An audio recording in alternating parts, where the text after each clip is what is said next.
달콤한 말씀, 행복한 하루, 말씀 묵상 시작하도록 하겠습니다. 오늘 우리가 함께 묵상할 말씀은 구약성경 신명기 18장 15절에서 22절 말씀입니다. 네 하나님 여호와께서 너희 가운데 네 형제 중에서 너를 위하여 나와 같은 선지자 하나를 일으키시리니 너희는 그의 말을 들을지니라. 이것이 곧 네가 총회의 날에 호렙산에서 네 하나님 여호와께 구한 것이라. 곧 네가 말하기를 내가 다시는 내 하나님 여호와의 음성을 듣지 않게 하시고 다시는 이 큰 불을 보지 않게 하소서. 두렵건대 내가 죽을까 하나이다 하매 여호와께서 내게 이르시되 그들의 말이 옳도다. 내가 그들의 형제 중에서 너와 같은 선지자 하나를 그들을 위하여 일으키고 내 말을 그 입에 두리니 내가 그에게 명령하는 것을 그가 무리에게 다 말하리라. 누구든지 내 이름으로 전하는 내 말을 듣지 아니하는 자는 내게 벌을 받을 것이요, 만일 어떤 선지자가 내가 전하라고 명령하지 아니한 말을 제 마음대로 내 이름으로 전하든지 다른 신들의 이름으로 말하면 그 선지자는 죽임을 당하리라. 네가 마음속으로 이르기를 그 말이 여호와께서 이르신 말씀인지 우리가 어떻게 알리오 하리라. 만일 선지자가 있어 여호와의 이름으로 말한 일에 증험도 없고 성취함도 없으면 이는 여호와께서 말씀하신 것이 아니요 그 선지자가 제 마음대로 한 말이니 너는 그를 두려워하지 말지니라. 4월부터는 다시 신명기 말씀으로 말씀 묵상을 시작하게 됩니다. 신명기 18장부터 우리가 말씀을 보게 되는데요. 신명기는 제목부터 신명, 즉 하나님의 말씀이란 뜻입니다. 가나안 정복으로 들어가기 직전에 하나님께서 이스라엘의 새로운 세대에게 하나님의 말씀, 또 하나님의 언약을 다시 가르쳐주는 이야기가 바로 신명기입니다.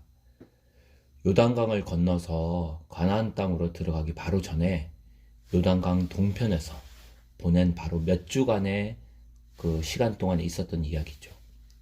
그리고 이 이야기는 모세의 고별 설교라고 할 수 있습니다.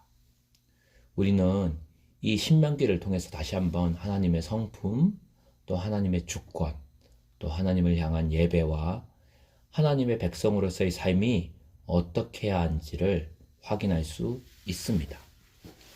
오늘 15절 말씀 보면 모세의 간절한 소망에도 불구하고 하나님은 모세가 약속의 땅에 들어가는 것을 허락하시지 않습니다. 그리고 모세는 자신을 이을 후계자를 세우고 또 그 사람의 말을 따르라고 이스라엘 백성이 가르치죠. 내 형제 중에서 나와 같은 선지자 하나를 일으키시리니 너희는 그의 말을 들을지니 라고 되어 있습니다. 사실 이 말씀은 1차적으로는 모세의 뒤를 이어서 지도자가 될 여호수아를 가리킵니다. 하지만 궁극적으로는 하나님의 나라를 이끌 왕이신 진정한 선지자 예수 그리스도를 가리키는 예언적 말씀이기도 하죠. 실제로 신약에 가서 사도행전 7장에서 스데반 집사, 스데반 형제님도 오늘 신명기 18장 15절 말씀을 그대로 인용하면서 앞으로 오실 모세와 같은 선지자가 바로 누구다? 예수 그리스도라고 이스라엘 백성에게 말하게 됩니다. 16에서 20절 말씀 보면 이스라엘 백성은 하나님을 직접 대면하여 음성 듣는 것이 두렵다며 중보자를 요청하죠. 그래서 주님은 모세 같은 예언자 한 사람을 세워서 그의 입에 말씀을 담아주겠다고 약속합니다. 그리고 이스라엘 백성은 그 예언자, 선지자가 하는 말을, 전하는 말을 하나님의 말씀으로 받아들이고 듣고 순종해야 되는 거죠. 그리고 그 예언자도 하나님의 말씀이 아닌 것을 말하거나 우상의 이름을 빌려 또 다른 신의 이름을 빌려 예언하게 되면 어떻게 된다? 죽음의 형벌을 받게 될 거라고 말씀합니다. 어떤 선지자가 예언을 했을 때 그 선지자가 참 선지자인지 또 거짓 선지자인지 어떻게 알 수 있을까요? 간단합니다. 그 예언이 이루어지면 참 선지자이고 그 예언이 성취되지 않으면 거짓 선지자인 거죠. 그리고 거짓 선지자로 판명되면 돌로 쳐 죽여야 한다고 하나님 말씀합니다.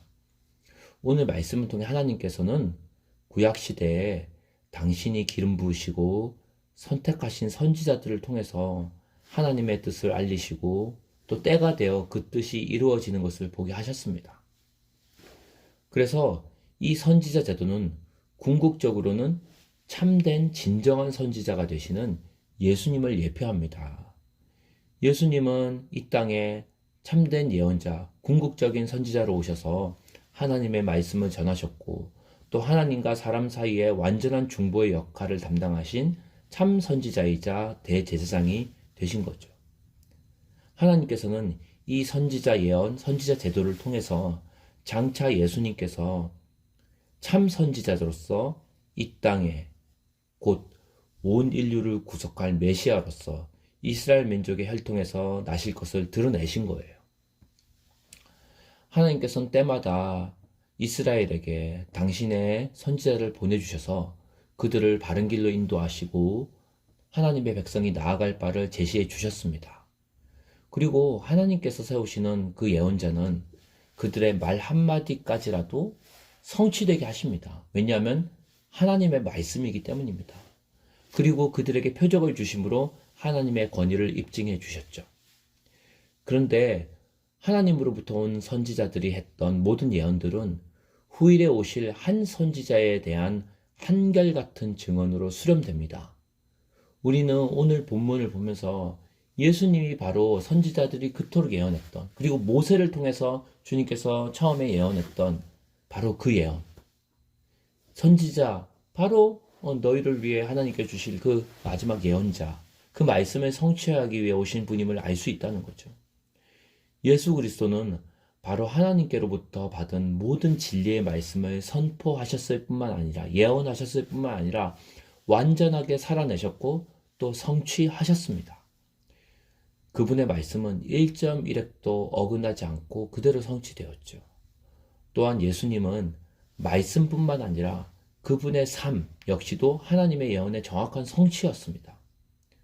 그래서 예수님은 성경 예언대로 죽으시고 성경 예언대로 부활하심으로써 자신의 삶으로, 자신의 행동으로 예언의 말씀을 정확히 이루셨습니다.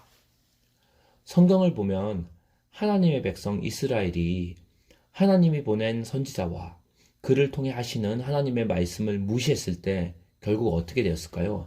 멸망했습니다. 하지만 하나님이 보내신 참 선지자와 그의 말씀을 따랐을 때 이스라엘 백성은 복을 받았고 모두가 살아났습니다. 바라기는 오늘 말씀을 통해서 마지막 때 하나님이 보내신 진정한 예언자 되신 우리 주 예수님과 그 예수님의 말씀을 신뢰하고 따름으로 하나님이 약속한 그 영생을 누리는 복된 백성 되기를 주님의 이름으로 축원합니다.